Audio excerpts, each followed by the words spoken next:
नमस्कार, वंदे मातरम, जय हिंद, जय भारत।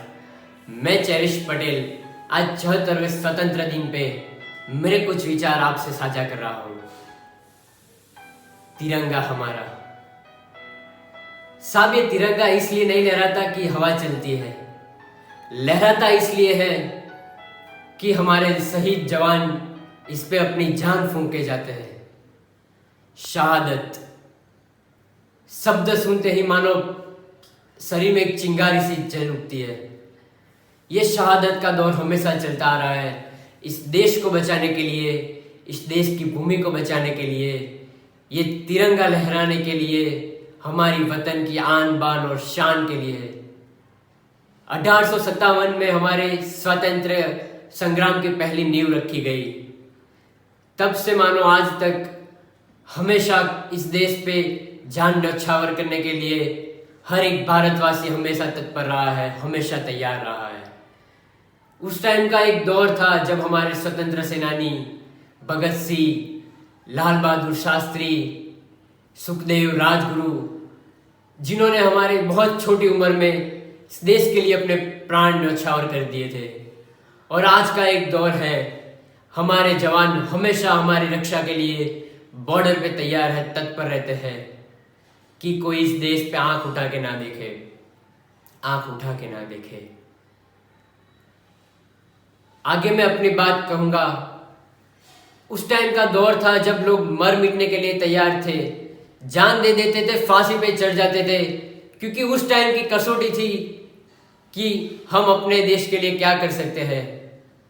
उस दौर पे बात करते हैं और इस दौर पे भी हम बात करते हैं कि एक आज का दौर है कि कौन कहता है कि ये देश वही है, ये देश के लोग वही है। बहुत कुछ बदल गया है ये देश में, बहुत कुछ बदल गया है ये देश में, जरा बाहर जाग के तो देख। कौन कहता है कि आज का युवा सिर्फ शराब के नशे में, डांस में और बार में अपना टाइम जाया कर रहा है। जरा बाहर जाके देख, शहीद के घर के लिए फंड भी जमा कर रहा है, शहीद के लिए फंड भी जमा कर रहा है। अभी की परिस्थिति तो हम सब लोग बहुत वाकिफ है। कोरोना वैश्विक महामारी, हजारों संस्थाएं, हजारों दानवीर, हजारों मानवता के लिए श्रेष्ठ उदाहरण बने हैं हमारे देश में। आज हमारा मजदूर भी दाल और रोटी खा के रात को सोया है। जब हम दूसरे कंट्री के बारे में बात करते हैं, वहां सबको पाव भी नसीब नहीं हुआ है। सही बात है ये मेरी।